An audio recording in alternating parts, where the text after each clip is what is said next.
Coming up this week, off screen, Owen Wilson and his family find there's no escape from a civil uprising. We spend some time with me and Earl and the Dying Girl. Jesse Eisenberg is American Ultra. The Transporter gets refueled in, can you guess the name of the film? The Transporter Refuelled.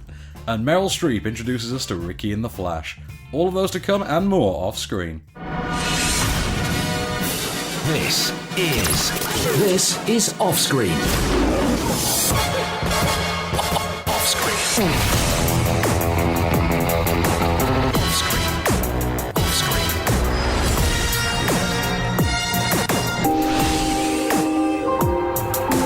With the latest film news and reviews, this is OffScreen, the OnScreen radio show. Welcome to Off Screen, I'm Van Connor. My name is Kase Allen. So shall we start with Ricki and the Flash this week then, let's do that. This is Meryl Streep.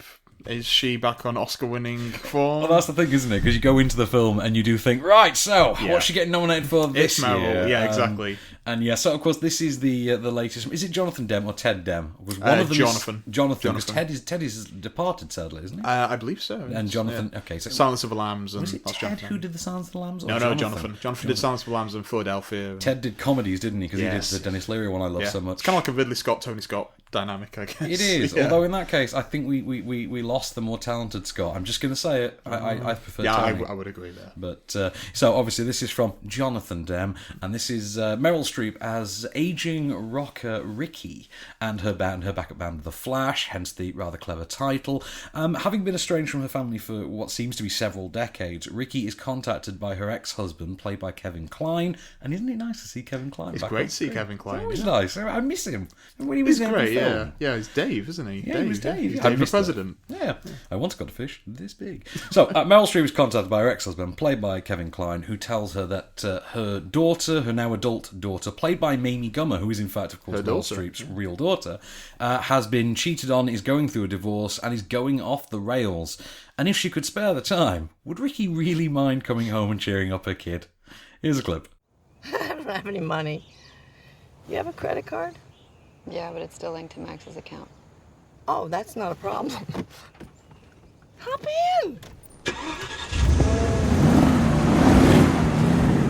Not more than half an inch. I can feel how much you're cutting. Someday you're gonna find a gray hair, and I don't mean on your head. Look like Nosferatu. Oh, don't worry, they file them down. That's $190 on the card, and you can add whatever to. Let's leave a nice big one, shall we? Right, so you can't really have missed this, because there seems to be sort of a weird hype around this. Like it's not yeah. Oscar hype. It's sort of, you will love this movie kind of a hype. Yeah, it's kind of your mum's gonna love it, and your auntie, and probably you. Yeah, It is very much. That's and it. then you actually get to, as you get nearer the film, you think, okay, it's Diablo Cody. How well's this really going to go? Because Diablo Cody is a bit of a ropey one. It can be a bit sketchy. Sometimes she can be really, really good. Sometimes really, really bad. And here's the strange thing about Ricki and the Flash. It says once and for all that Diablo Cody has lost her edginess somewhat. Because there was always the thing with Diablo Cody where the rough edges of her writing were what made her writing so enjoyable. It's what made Juno so enjoyable. Because that was really the first teen mumblecore flick, I would argue, I think. One of the first, yeah, definitely. I mean, it kind of brought a lot of people to the... It did. It made mumblecore, yeah. I would say, more mainstream, more tolerable in the mainstream, I think. And it was done in that deceptively teenage package, even though the film really isn't that much of a teen movie in a sense. And also it made a star out of Ellen Page, really. But here, Diablo Cody's rough edges seem to have just been polished away, buffed out, smoothed if you will. out, yeah. And it shows in terms of how much you enjoy the film, because when the film gets to the more in-your-face family dynamic, we all have differences, we're family, we don't like each other, but we love each other, that kind of aesthetic, Diablo Cody's irrelevant and it works. When it gets to the plot mechanics, the film is so middle of the road. Like, just really, I mean, this thing is narrowly avoiding traffic. Really going through emotions with it, yeah. Real, and particularly as it comes to the close of the film, it goes really, pardon the term, it goes really Hollywood. And it doesn't jive with the film. Just from the trailers, it seems to have that kind of sheen to it. It is way too polished for one thing. I mean, put it this way: for a 50-ish rocker chick, Ricki is rather a clean cut. I will say. I mean. Meryl Streep's version of an off-the-rails That's the thing. middle-aged I don't know if rocker. that just comes from Meryl, though. I think Meryl Streep is slightly too classy, but I don't think it's that. I think it is. There is a directorial stance. I think that we're making a polished family drama, and there doesn't seem to be a visual or tonal effort to give it much in the way of grit or bite or very similar to. I do very much like the idea of it. I like the idea. The idea is great. I just don't know if Meryl. Obviously, Meryl is Queen Meryl. Maybe Susan Sarandon could have done something like this, or Alison Janney, or I think you said Susan Sarandon a while back when we had that conversation. Potentially, yeah. I love Susan Sarandon. So. Who doesn't? I say, yeah. But I mean, Meryl Streep is enjoying herself. Tim Robbins. That's who your doesn't answer. love. Okay, yeah. Possibly Sean Penn, not sure. So Meryl Streep is enjoying herself here, and it shows. And it's hard not to get into the sort of infectious spirit that she provides because Meryl Streep, she does that very well. When she's having fun, you're having fun. That's always been Meryl Streep's thing. That's what made. I rewatched Death Becomes Her recently, and it's always been there. Yeah, absolutely. Kevin Kline, great as a sort of put upon dad, but not really given that much of a part, save for a couple of token scenes.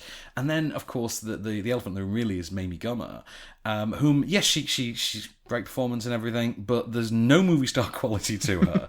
There's no lead quality to her at all either. She's not a particularly engaging performer.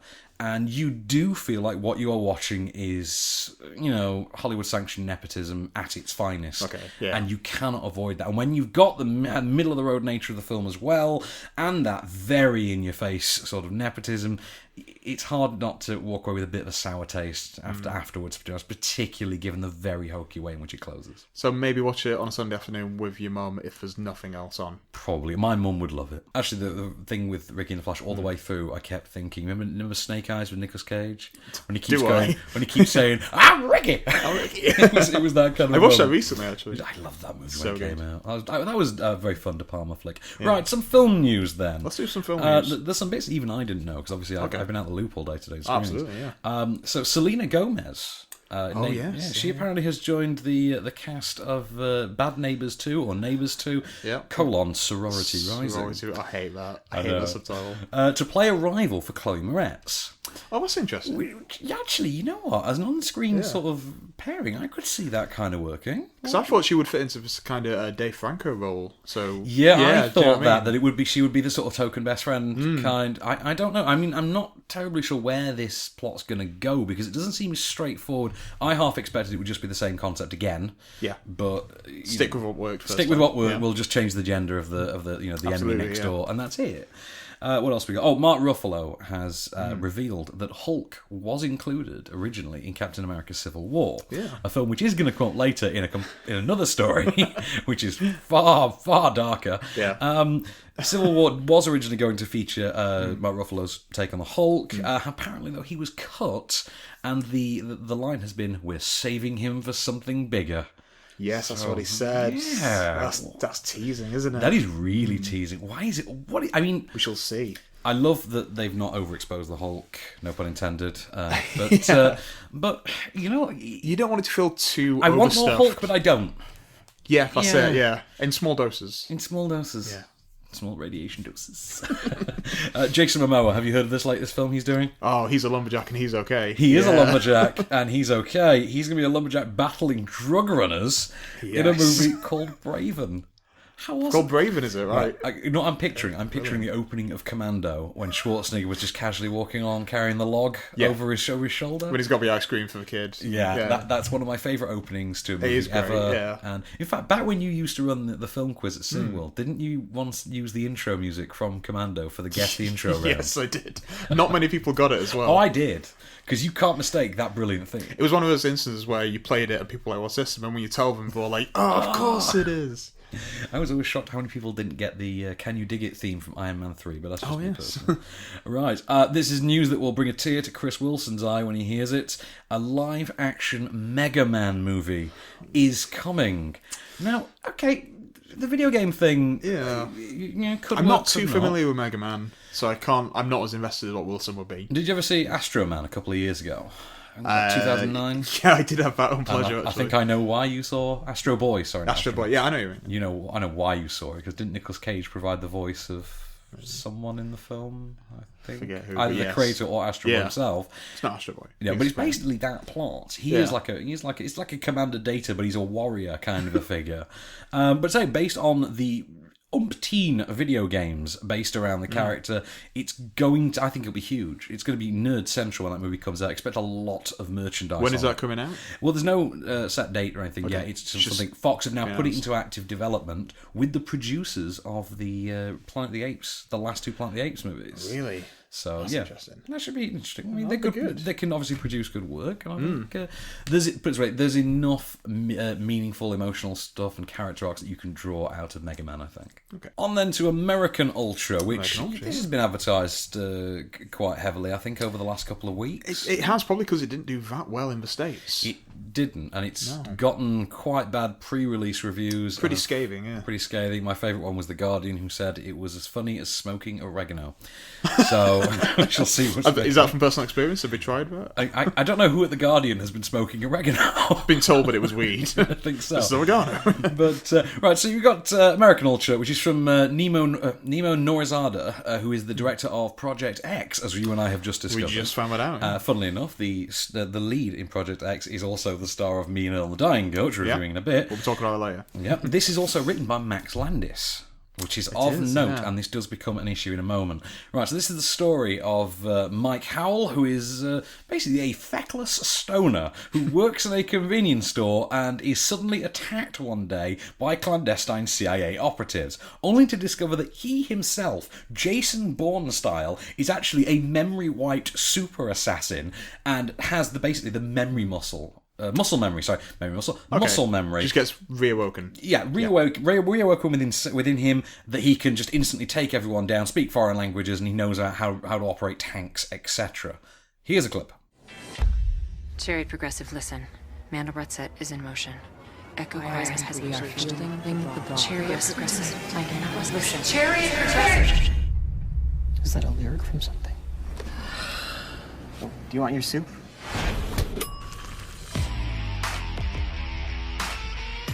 Hey, stop doing stuff to my car.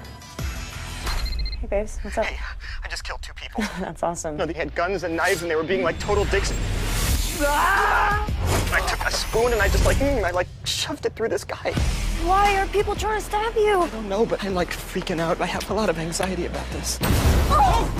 So Jesse Eisenberg, Kristen Stewart, Connie Britton, Topher Grace, Johnny Legs himself, John Leguizamo. Yeah. Well, that does sound fun.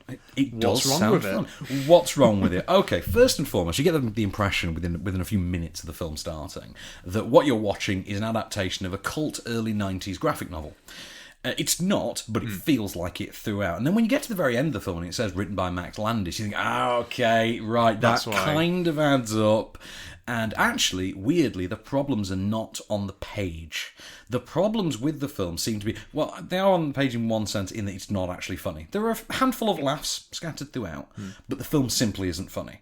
You've then got the issue of the cast and the director all seem to collectively want a very different tone to what we're getting.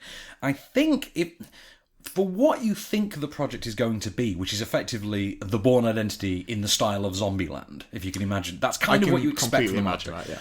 The only person going for that seems to be Topher Grace. Of all people, never would have thought that. And to another degree, and this person is also the undisputed just star of this film, Walton Goggins. He's so good. I love Walton Goggins. Cannot wait for Hateful Eight because of him. If I tell you that his role in this film is best described as menacingly flamboyant, would that sell it to you? Does he wear some kind of fancy sunglasses? No, he does not. That is a shame. He plays a character called Laffer. Laffer, who is an ex-mental patient brainwashed into a CIA assassin who laughs like a hyena as he comes up to kill you. Take my money. Who has all his teeth blown out and develops a speech impediment as a result. As a result of that. Wow. Yes, he's gone full Texas Chainsaw sequel kind of mode on it. In fact, he's in House of a Thousand Corpses, isn't he? So it's kind of like that kind of wacky, out there, psychopath kind of thing. Undisputed star of the film, Jesse Eisenberg, weirdly, is playing Michael Cera, which is kind of funny, given that for years everyone thought the two of them were the same person. Pretty interchangeable. Interchangeable. You've got Kristen Stewart, whom I can't tell who in their right mind read the logline for this film and thought that she'd be right for the character she plays, because for one thing, by my count, she'd be about a decade too young. You know, I mean, this is... Yeah, I mean, for machinations that I can't go into plot-wise, she is far, far too young. Physically young, you know, actually young. She's too young for the role she's playing. But does she work well with Jesse Eisenberg? Like in Adventureland? I mean, the dynamic between the pair of them initially works, and I think the plot very quickly stifles the dynamic between the pair of them. And I say I can't really go into it for spoiler reasons. Connie Britton is enjoyable in it as well, but the tone is the problem. Nemo Norizada, he starts off with a very wacky, almost Zombieland-like style in the very early stages. Then, save possibly for a sequence in a blacklight enhanced cellar, which is owned by Johnny Legs, because why wouldn't it be? Yeah. Save for that sequence, the film is startlingly pedestrian after that. It's wacky and it's in your face and it's got some verve to begin with. You've then got this one sequence, and then over the very end credits you get this sort of animated cartoon-like thing, which suggests that the film had more flair than it did. And the problem is the film doesn't have much flair at all. It very much lacks it. In fact, you want the Bourne identity. What you get is a case of completely missing identity. And because the film does not know what it wants to be, it isn't funny, it isn't exciting, it's really not engaging or interesting. It's a bit of a mishmash of styles, really. It really is. And that's disappointing considering what it could have been. And the marketing campaign has tried its damnedest, I think. It really has. Tried to find an audience. Well, sadly, the marketing, it seems, was a bit overzealous. Yes, let it down. It has let it down indeed.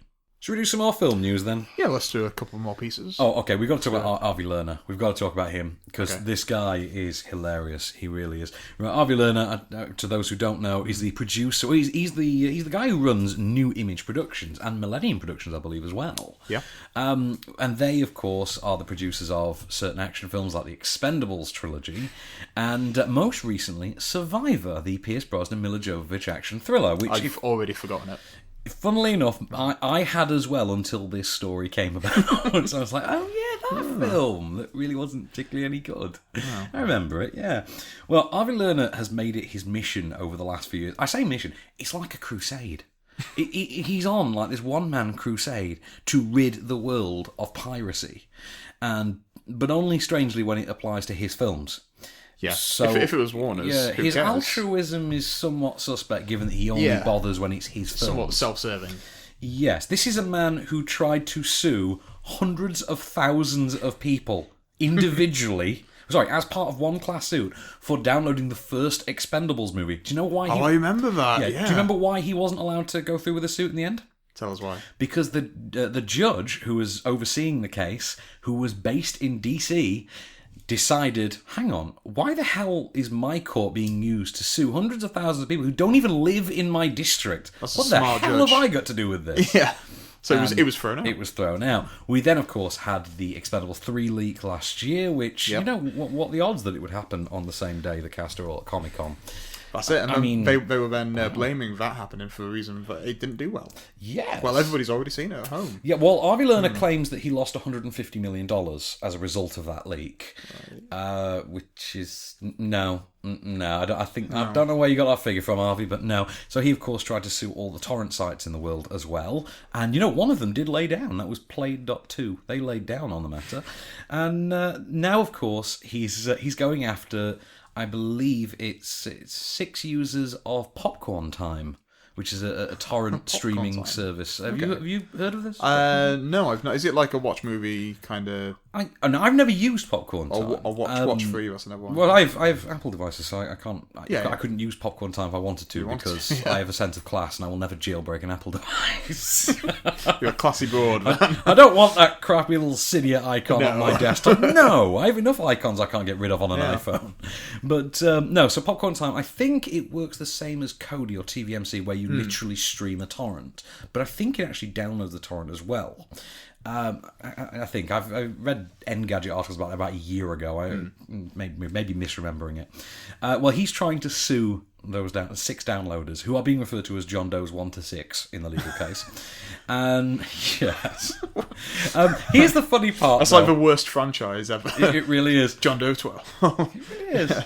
But no, the funny part is though that Harvey Lerner has revealed in a statement that he will settle the suit with each one of the 6 John Does, provided they pay $700-something, which conveniently is the very minimum amount of damages you can claim for copyright infringement. So it's like he almost knows it's going to fail. He almost knows. Like Expendables. Look, I'm trying to prove a point and save piracy, but if I'm really honest, I'll take $700. Yeah, I really will. I'm a cheap date. He is a cheap date. Right, Annalee Tipton. Are you aware of the actress? I am indeed. You are. I'm a big fan of Annalee Tipton. I know you are. Yes. You know I am. I have a big thing for Annalee Tipton. Have done ever since Crazy Stupid Love. And I was a very big fan of her in that. And of course, she recently went down in my estimation, having starred in the god-awful Two Night Stand, a movie in which we are genuinely... Who was in that row? Who else was in that film? Mr. Teller, Mr. Miles Teller. Well, I don't mind, but dead-eyed, dough-faced Miles Teller. Yeah. This generation's Vince Vaughn. This generation's Vince Vaughn. Not Vince Vaughn as he was, but very much Vince Vaughn as he is now. Well, Annalee Tipton, his co-star in Two Night Stand, has now signed on to star in the psychological thriller Sadie, which sounds very much like a Free Holiday pitch when you get to the plot, which is Annalee Tipton, who is a former figure skater and model turned actress, will play a young female novelist who, to celebrate the publication of her latest work, goes away. Where does she go? Goes away to an ex-lover's Italian villa where she and a mysterious woman named Charlotte, and this is the weird because no one can answer what this term mysterious woman named Charlotte is actually referring to. She and a mysterious woman named Charlotte find themselves the victims of a psychosexual game heralded by said ex-lover. So that was unexpected. That took a twist just telling you out loud. I thought it was going to be just like an Under the Tuscan Sun kind of thing, but for the Twilight crowd. That's what it was going to be. This ain't no Diane Lane, man. Filming for Sadie, by the way, begins in Italy in late November, so enjoy the holiday, Annalee. I hope you have a wonderful trip. Enjoy it, Annalee. I hope you have a good time. Just please make it better than Two Night Stand. So on to Me and Earl and the Dying Girl, which you were a fan of. You saw I this was before, a big fan. I did, yeah. That never seems to happen anymore. Saw this while I was watching No Escape, because we had 2 preview screenings the same night. And you were an utter gentleman and let me see this instead of seeing No Escape. We'll get to No Escape. We'll get to that. Don't you worry. But yeah, this I really enjoyed. So tell us about the premise. So, Me and Earl and the Dying Girl, which is based on a novel, but I'm now not familiar with the novel, actually. Although, when you watch the film, it does very much feel like it has to have come from a novel. Well, the guy that's written the screenplay is the guy that did the novel. That was the point I was going to get to. Right, so this stars Thomas Mann, who you may remember is the lead from Project X. And for some reason, who I keep getting confused with Johnny Simmons, who's the overdose victim that sets off the plot of 21 Jump Street. Yeah.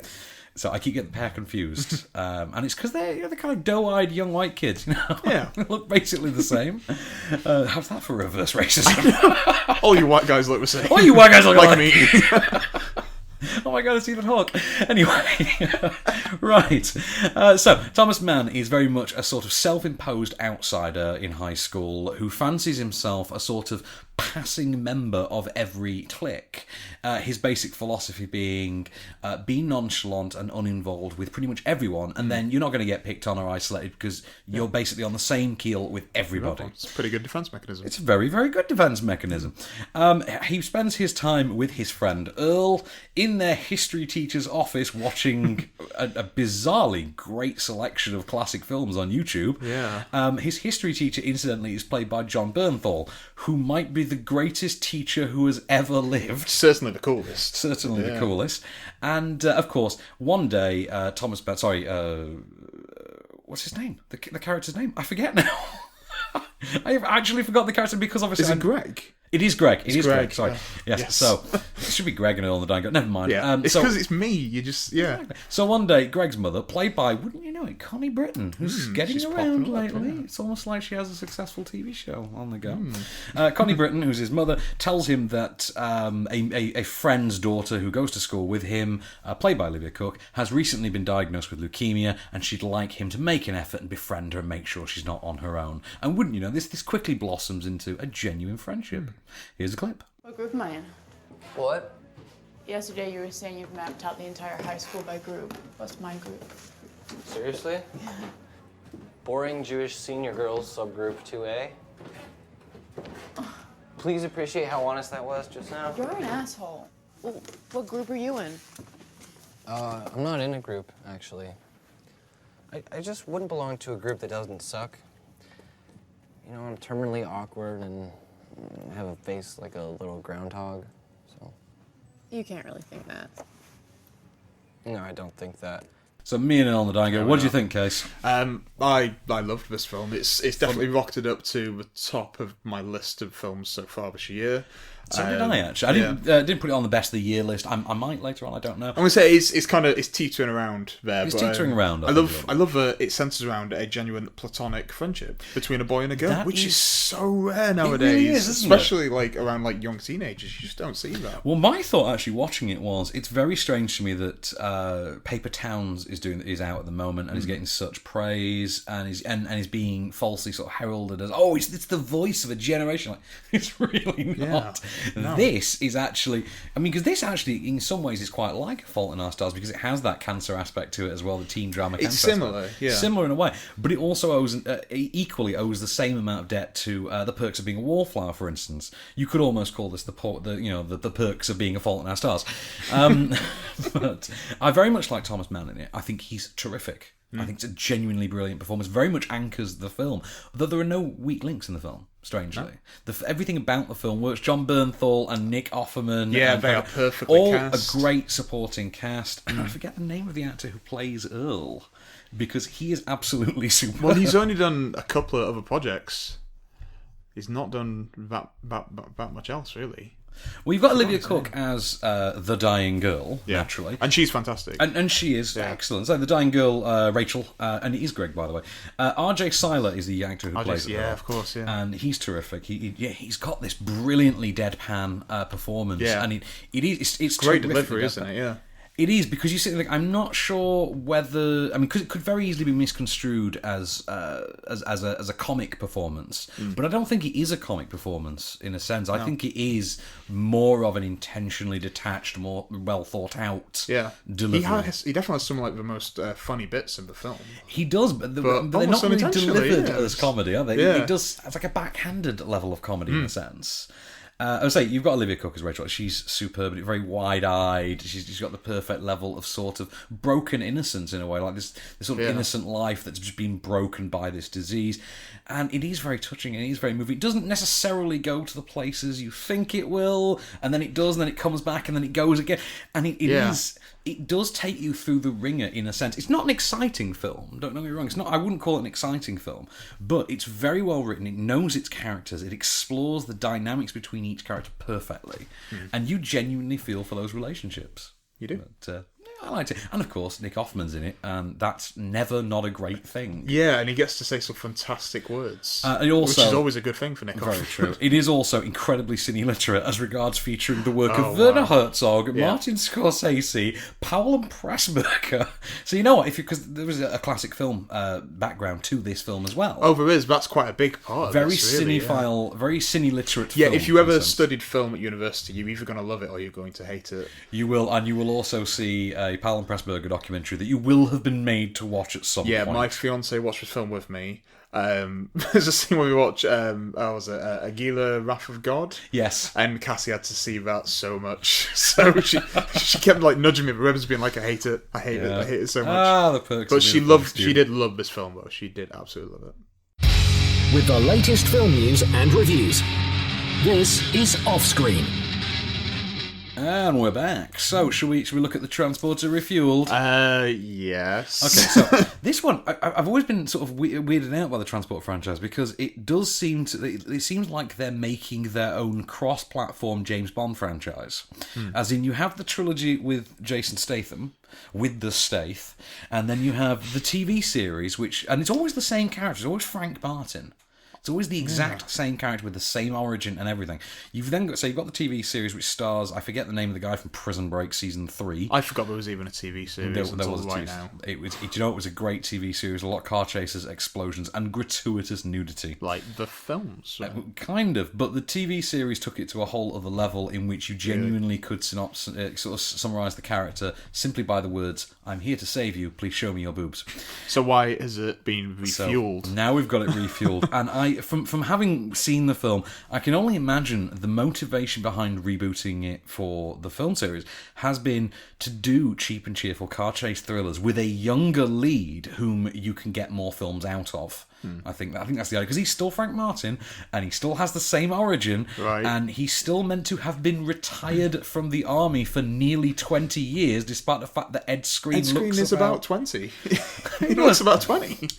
I bet you if you looked up, he's about 28 or something. Oh. But he's got the perma scowl, yeah, and the, you know, that sort of brooding look. He always looks like he's about to pose for the cover of Attitude for some reason. It's the cheekbones. It's the cheekbones. He looks like, we would just say, he looks like what would happen if you gave Nicholas Hoult the Captain America serum. Yeah, absolutely. Buffed him up. Yeah. Right. So, plot this time around. Frank Martin is in the middle of a visit from his retiring father, played by Ray Stevenson. So I'm going to say that again. Ray Stevenson, who at best is pushing 50, is playing the dad of Ed Skrein. Right. When one of his transportation jobs goes awry, Frank discovers his father has been kidnapped by the people who have employed him for his job, and he's forced to do their bidding in inadvertently taking down a southern French, what would you call it, a Riviera-based crime lord who, wouldn't you know it, by complete coincidence... Are there any Riviera-based crime lords? Apparently there are, but by complete coincidence, he also happens to be one of Frank's former teammates from his military days, despite the fact that he's about 3 decades older than Frank. Well, wouldn't you know it? But here's a clip. So what's your plan? Well, I was going to keep it as a surprise, but since you asked, I've been thinking about buying that. That's a nice fishing boat. For a guy with a worker's pension. Junior, I don't think you have 1 ounce of wriggle room to moralize to me about how I earn my living. And what do you mean by that? Oh, nothing. I'm sure all your clients are movie stars, captains of industry, dignitaries. Well, I don't ask, they don't tell. That should tell you something. Oh, look, Miss Unknown is calling again. And what would make you think that Unknown is a miss? I'm just guessing. Hello? This is the Transporter. So is it Ed Skrein? Ed Skrein? I feel like you've come to me because I might be Oracle. You are the pronunciation god. Oracle. Yeah, Skrein is what I've been saying. Skrein. Okay, we'll go with Ed Skrein. For now, until somebody proves me wrong, which will happen, I'm sure. Okay, so let me just give you the pros and cons of Ed Skrein's performance as Frank Martin. The pros are he can wear the black suit. He looks very dashing in his black suits. Good for him. He's a very pleasant looking man. He's a very good looking fellow. Good cheekbones. Good cheekbones. Excellent cheekbones. And he can very much handle the physical aspects of the role in a manner that actually is almost identical to Statham. His movement, his style of movement, and his actual technique, they've trained him up presumably the same way that Statham was trained up. You know that brilliantly offhand way in which Statham would kick someone? Yeah. Ed Skrein's got that. He's got that down pat. That seems to be the Transporter trademark. Can you do the casual kick? You do the kick. Good. You do the kick, but it's going to be on the eventual DVD cover. Exactly. Amazing. Yeah. No. That's the completely horizontal 21 Jump Street cover kick. Oh, of course. Yeah. So let me get to the cons of Ed Skrein's performance, which is he cannot act. Oh. He cannot. He is awful. I've got a second con. He's not Jason Statham. Yes, there is that. He is not Jason Statham, and boy, does the film remind you of it constantly. Right.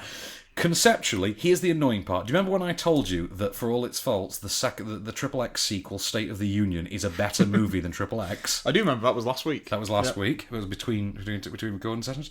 Right, this very much suffers from that. Conceptually, it is actually one of the better Transporter movies. Conceptually, this is the best one since the first movie.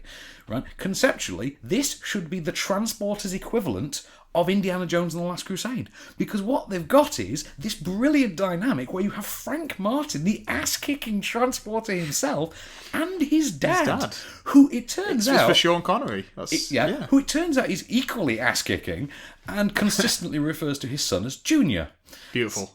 Well, yes. That's it. Now, Ray Stevenson seems to be playing this as if he's a rather portly Roger Moore, because that's the only way to describe his performance. It's like Roger Moore. You've not seen anyone ham it up in this kind of a way since Roger Moore's Bond films. And then you've got Ed Skrein, who, like I say, cannot act to save his life.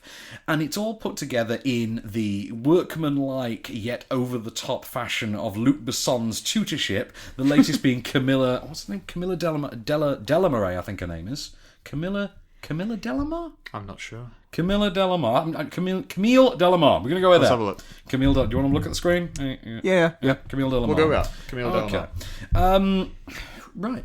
As I say, conceptually brilliant. The problem is, it's basically the two central performances because the film is actually entertaining. Unlike, say, for instance, Transporter 3, which was just ridiculous. Yeah. Transporter 3 was groan-inducing, and that had Statham in it. I can only imagine a version of this film starring Jason Statham and Bob Hoskins, which would have been possibly the greatest action. That's incredible. Hoskins is the dad. Imagine that. We miss you, Bob. We really miss you. But yeah, if you'd made this 5 years ago, which incidentally is when the film is set, for some bizarre reason which makes no sense, and believe me, in terms of logic leaps, this film really takes the biscuit. This is a film in which you have to have someone's PIN number in order to transfer the money. Seriously, that's actually saying. What? Why? Hey, Kase, I owe you £10. Can I have your PIN number? It's that kind of logic that actually happens in this film. You know what I mean? It starts off in 1995 and then says 15 years later, and everyone's walking around with this year's iPhone.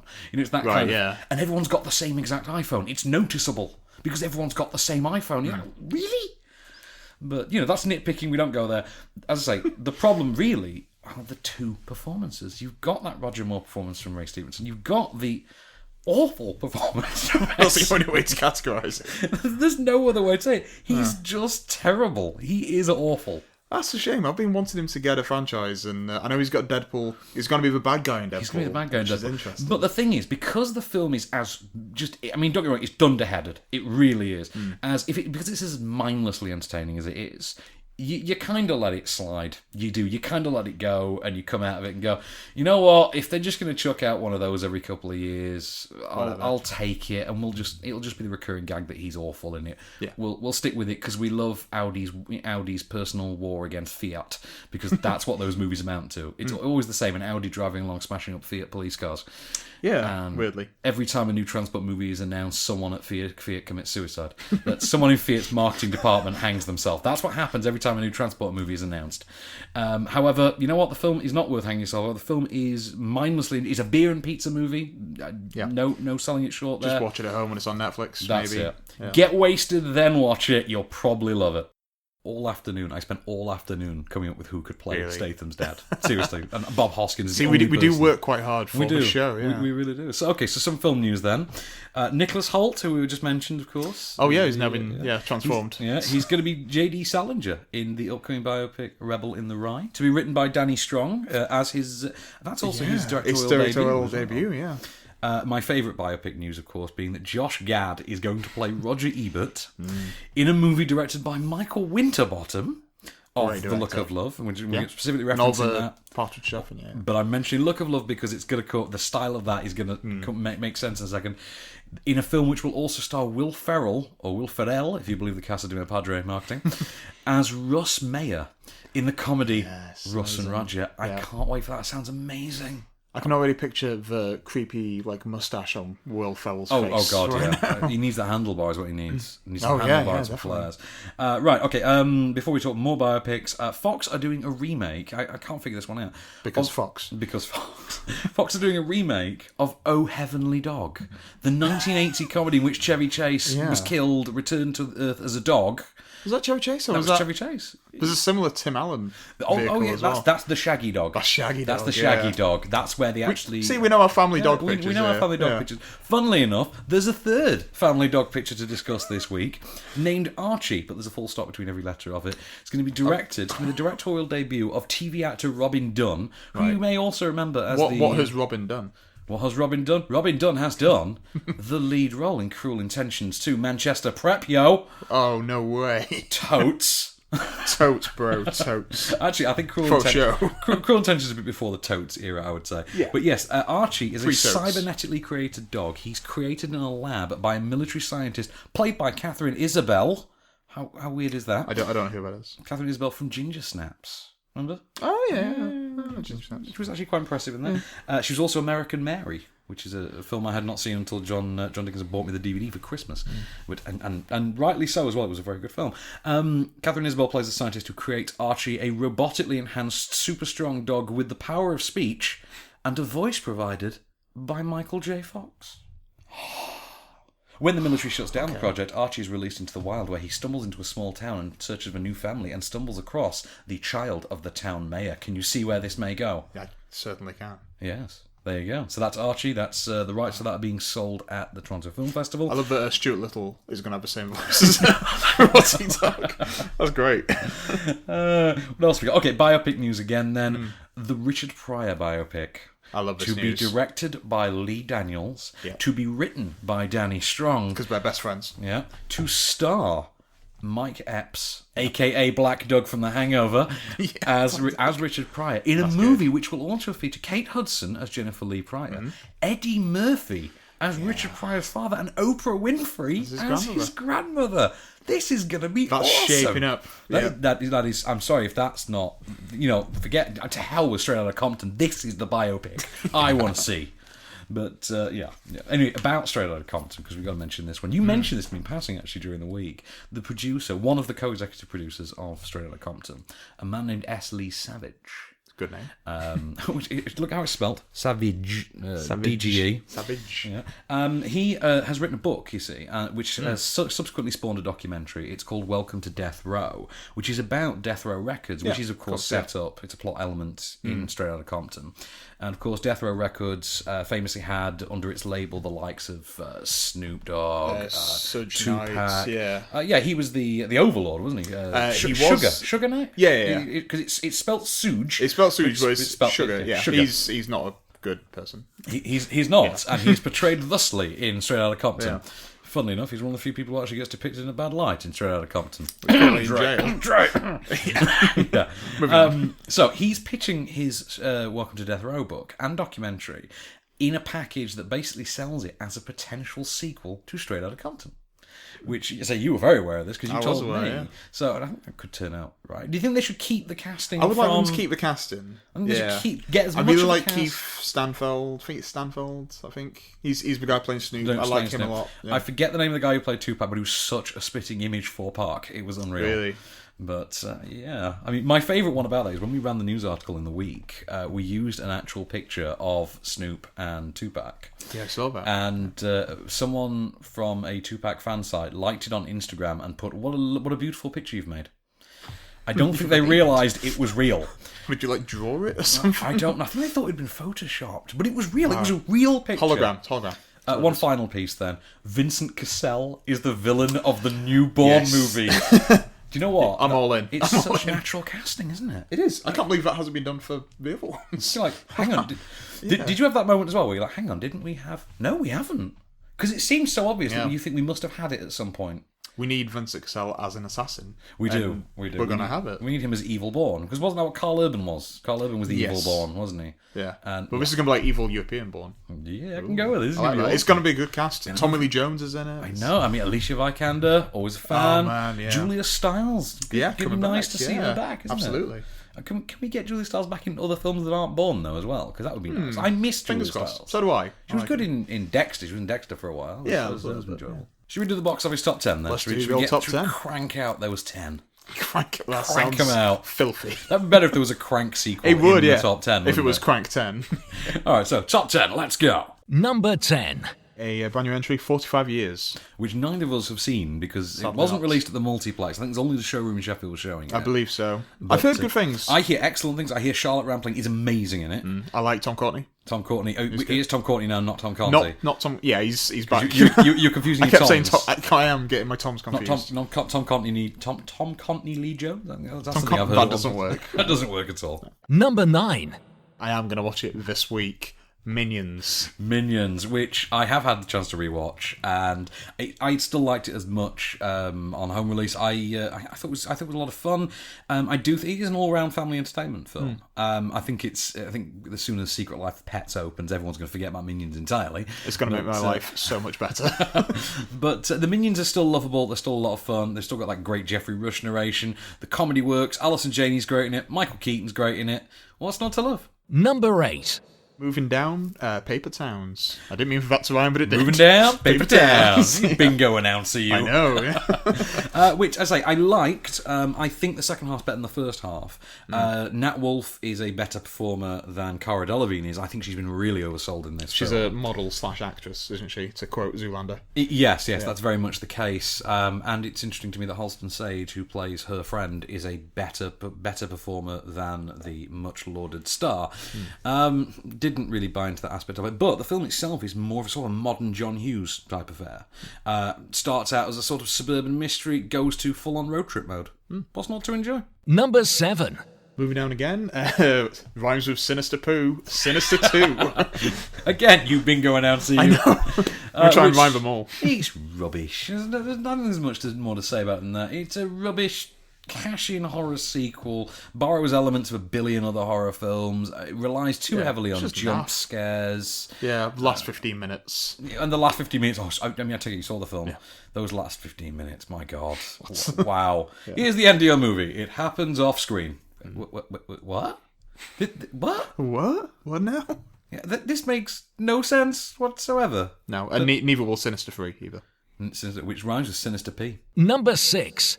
The Man from U.N.C.L.E. I enjoy this very, very much. As did I. Yeah. I just say I don't think it's got the ramping momentum of Kingsman. I don't think it's as fun as Kingsman, to be honest. It's not got the longevity of Bourne. Or Bond. But it is slick and glossy and sexy and suave. And yeah, the comedy aspect works. Yeah. I was talking to Lee Ford earlier, who was talking about how much he enjoyed the very overplayed homoeroticism of the film. And I was like, yeah, there is that. But that is some chemistry. that sort of balances it out with the Alicia Vikander Army Hammer slathering that is dotted throughout, which is really in your face. I mean, the marketing played on it quite. Yeah, but what would you do if you were in the presence of if I had to strap a wire to Alicia Vikander's inner thigh? I don't want to discuss it on radio, to be honest. No. Maybe later, after a few drinks. Yeah.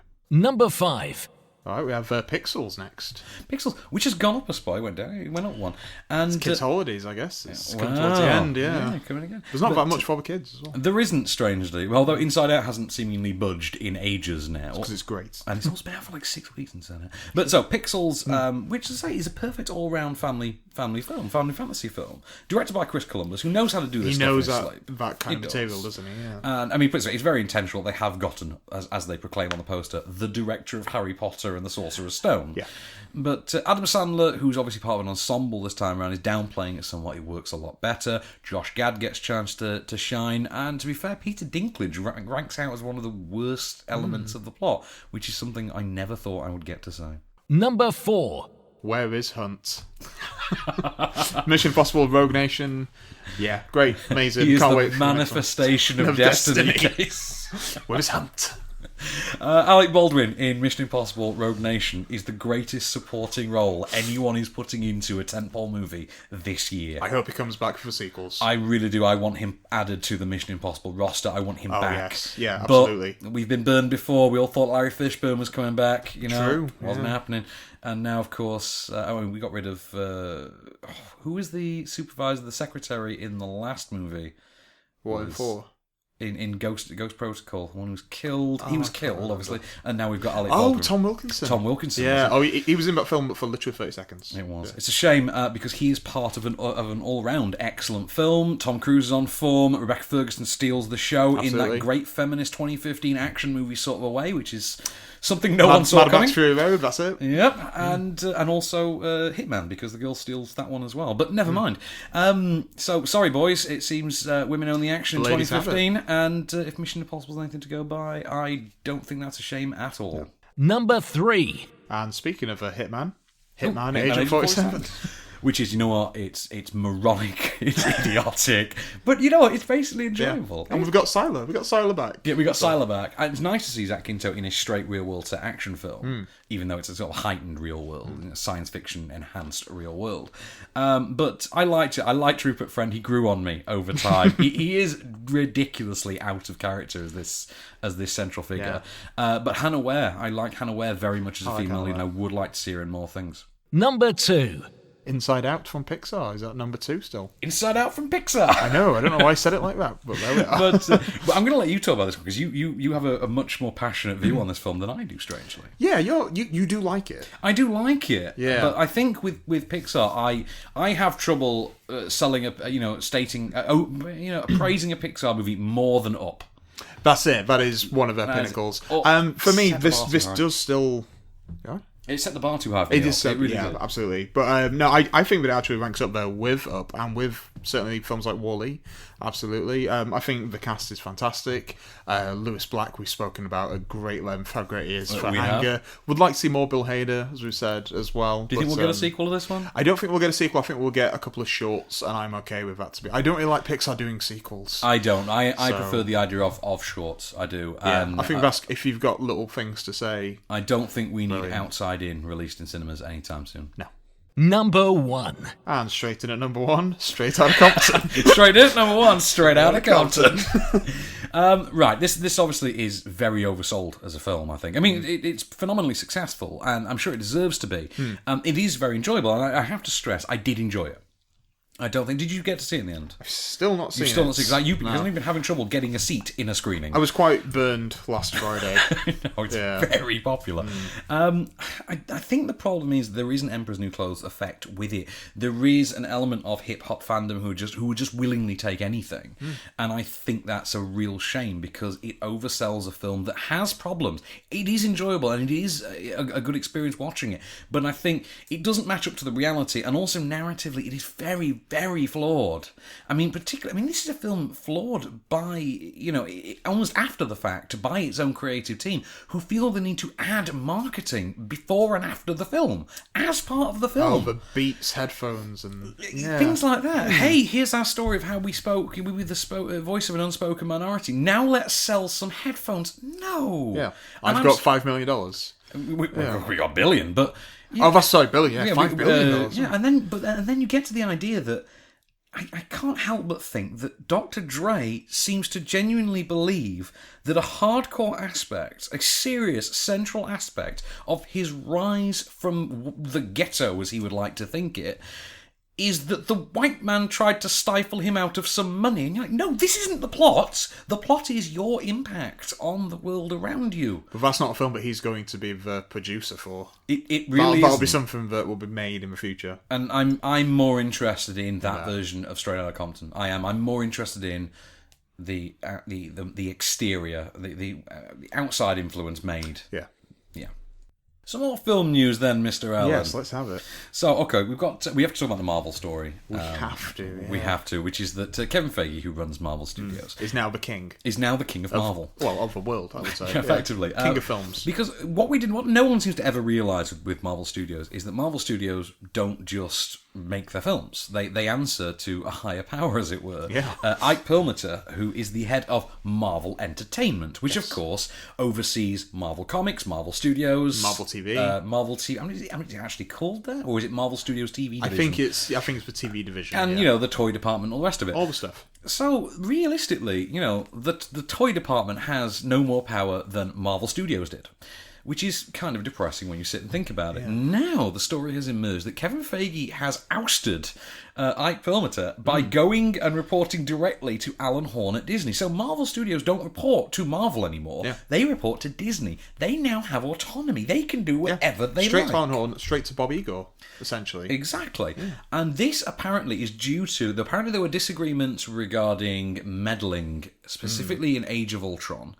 and the reception, the lower key reception than expected for Age of Ultron, and also certain meddling that was attempted for Captain America: Civil War. Budgetary things. Budgetary really. things as well seem to be an issue because Ike Perlmutter is apparently a bit eccentric. Quite frugal as well. And also quite frugal. And he also has, it's now come to light as well, he made some comments in the company of others that, let's just say, aren't acceptable in the 21st century. No. Let's just politely say that. And Make about what you will. If I just tell you that they related specifically to Don Cheadle and Terrence Howard, you can pretty much hazard a guess what Pretty kind sure he of said things something they- about Black Widow and... that was Girls Don't Yeah. Sell Toys. That was it, yeah. We Yeah. can't do too many Black Widow toys. We can't do because Black just Widow won't toys because sell. girls don't sell toys. Yeah. That's the thing. Well, that's the kind of guy, and now we don't really have to think about him No, anymore. we don't have to worry about him ever again. But, Great. Yeah, he's only got... do you know what they should do? Give him the Fantastic Four, because... Just run it into the ground even Give him more. fakers. We got Fantastic Four back. Here you go, Ike. Yeah. So, of course, then we also have to talk about... This is the final, and this is the most heart-wrenching news of the week. And this, for most people, started Sunday morning off on a really sour note. We have sadly lost Wes Craven. Wes Craven is no longer with us. He died Sunday afternoon. Yeah. Age 76. Which isn't really that... It's not really that old. That's quite young, really. And That's the thing as well. I mean, he had brain cancer as well. Yeah, which was quite quiet. He really. kept that very, very quiet. And because there is one thing with Wes Craven having passed away, which is I'm now really, really glad he made Scream 4.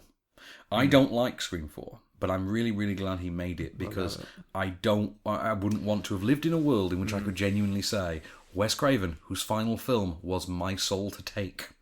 Yeah. Well, was that, and somebody else would have done Scream 4 and done a worse job. Yeah, for better or worse, Scream 4 is what it is. But he's given us countless classics. He's given us some stinkers, but I mean... He's given us some stinkers, against. but for the record, I like Shocker more than most people do. Oh, Shocker. He did, however, also make Vampire in Brooklyn, so... Yeah. And then, of course... Nobody needs that. That's true. You go through the iconic ones, though, which are Last House on the Left, Yeah. The Hills Have Eyes, Nightmare on Elm Street, New Nightmare, Yeah. Scream, and let's forget there was a Scream 2 and 3. For my money, I'd go with that. I didn't really like Scream 2 or 3. I don't mind or 4, really. See, I don't think 4's that bad. I don't like the kind of like knowing wink, oh, everybody's got a product it by Apple. was the 9 intros to Scream 4, I think, that did my nut. Oh, yeah, Kristen Bell. The 9 intros really just annoyed me, I think, after Yeah. a while. It's like, yeah, the gag works. It kind of stunk of like a studio getting involved and being like, we need to relate to the young people, and everyone's on YouTube and Facebook. It kind of stunk of that a little bit. I am kind of glad, though, that Scream 4 existed before there was Snapchat. Let's just... Oh, yeah. Scream 5, we'll wait. Yeah, exactly. But Scream 5, I think that'll be the serial killer comes through Snapchat kind of an affair. But right, we should plug our competitions, of course. Let's do it. What have we got up on there? Oh, we've got a lovely one this next week coming up for the Maze Runner. The Scorch Trials. For the Scorch Trials. Yeah. Although if you've seen the trailer, apparently it's been so long since we've seen anyone survive the Scorch. You're like, well, thanks for ruining the ending of that film. But yes, the Maze Runner, the Scorch Trials, which is out next Thursday, which is, I believe, what date is next Thursday? The 10th? The 10th? I want to say the 10th. It is, in fact, the 10th. So Thursday the 10th. That was a stab in the dark. Maze Runner Scorch Trials is out in 2 and 3, I think. We have Maze Runner sets to give away on the site this week, so pop over to onscreenfilm.com, go in our competition section, or they'll be on the front page. Yeah, you'll find them. And there's an entry form on there. Go nuts. You don't even have to answer a question. Just give us your name. We're just giving stuff away. We're just giving it away. But we're not just giving away any old rubbish. Because for Maze Runner, Scorch Trials, they've given us a set which is kind of cool. It's got patches, you know, the sort of the logo patches and everything on their clothing. You got that. There is a rather funky Maze Runner keychain, notebook as well. A survival kit, which is very, very ominous. It comes in a sort of cylindrical container. And, of course, you get a T-shirt with it as well, because you should be wearing it when you go and see the Maze Runner. Why not? I dress up like a wizard whenever they open a new Harry Potter movie. And I legitimately... Yeah, but Harry Potter's a franchise. That's Maze very Runner true. is not a franchise. Maze Runner is a franchise. There's a third one to come. It is a mess. Don't sell it too short. This is a promotion case. but it's free, so who cares? It's free. Enter. Win some swag. One final review for the week then, Mr. Allen. What do you have for me? Well, Mr. Connor. Oh, God, we no. have No escape. It's no escape, isn't it? It's no escape. So it's Owen Wilson on Behind Enemy Lines 2, The Family Vacation, as you titled it for me. I did. It is Behind Enemy Lines 2, The Family Vacay. Yeah. Right, okay. I'm not going to give it the credibility of calling it a vacation. No. Right, best described as a zombie movie without zombies. Right, this is the story of an American expat family who venture out to a notably unnamed Southeast Asian country for their father's new employment with a local water supply company named Cardiff, strangely. No sooner do they get there, however, than a civil uprising begins. And who would have thought it? I know, and the locals decide they are going to kill all the white people in Southeast Asia. But that's not awful, though, because it turns out there's only about 4 of them. So there's only about 4 white people in Southeast Asia, if you believe this. Sorry, no, hang on, no. You've got the family, Pierce Brosnan. Family, Pierce Brosnan, and 2 other guys who stay at the hotel. There are 8. There are 8 white people in Southeast Asia, and they're all going to die because the locals have turned. Here's a clip. We gotta get over to that roof. What? No way. Annie, listen to me. Over there, we have a chance. Over there, we don't know if over there they're gonna be the same kind of people. All I know is we gotta keep putting 10 steps between us and them, okay? You're gonna jump first, then I'm gonna throw the kids over one at a time. Then I'm gonna follow, okay? Come on, you can do this. Okay, how? Come on, Ready? Go! Stop, she can do it. Go.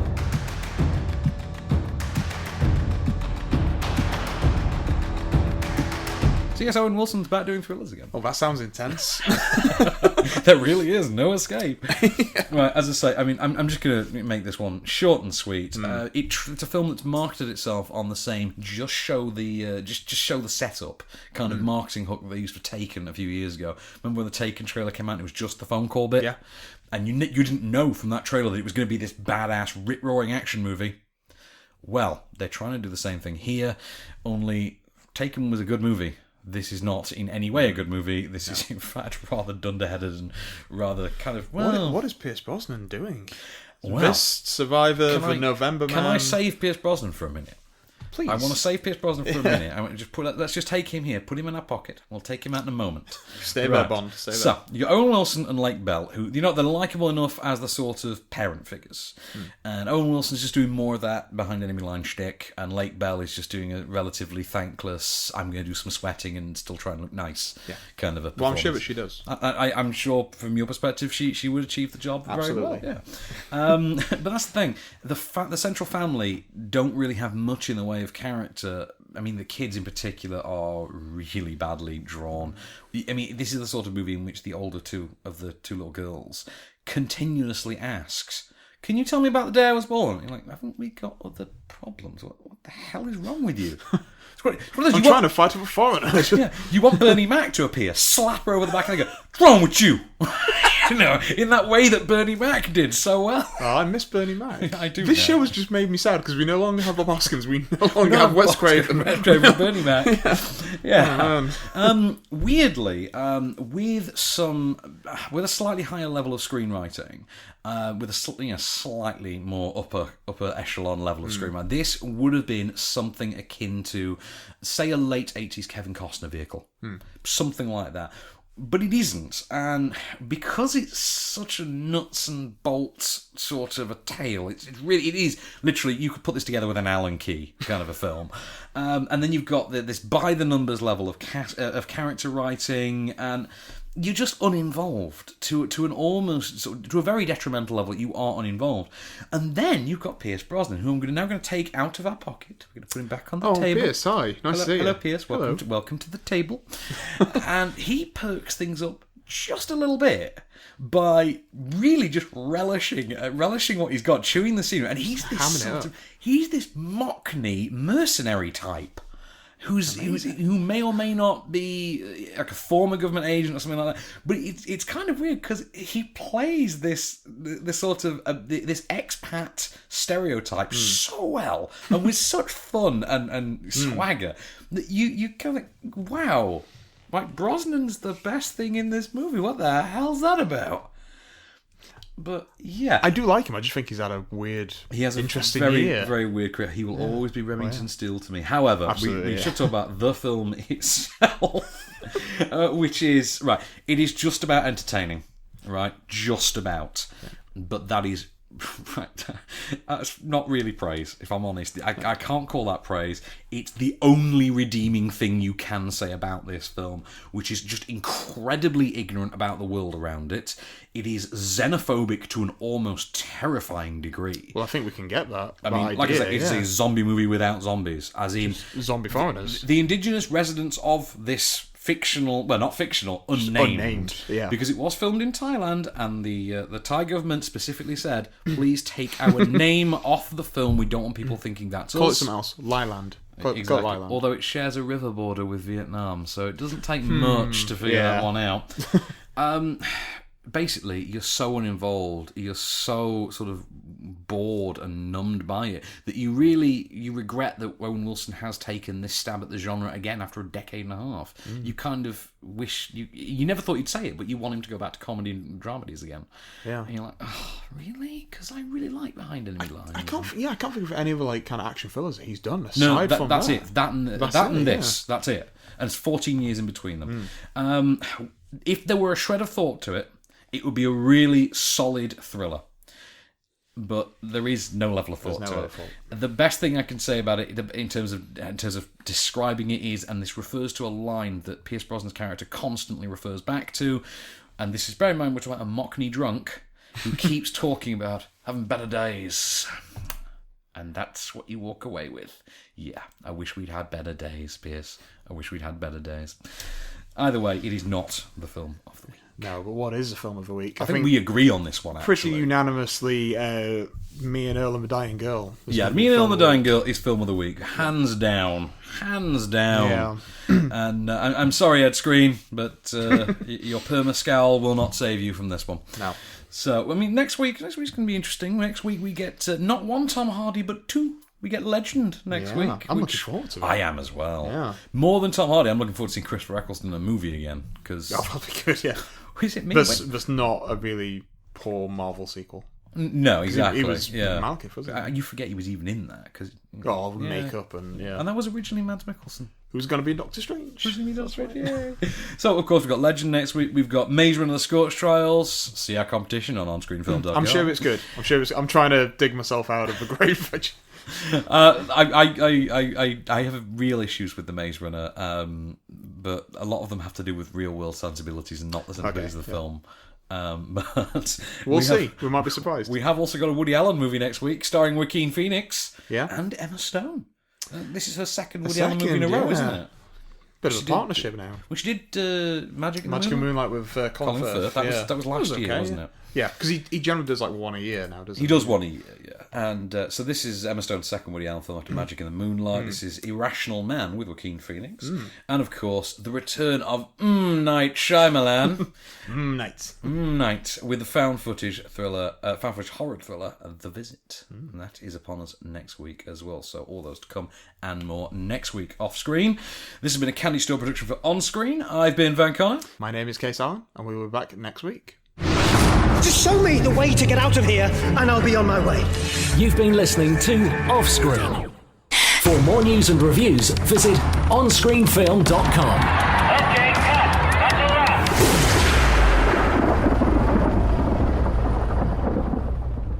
And I'm Chris Watson, but I arrived too late to be in the show.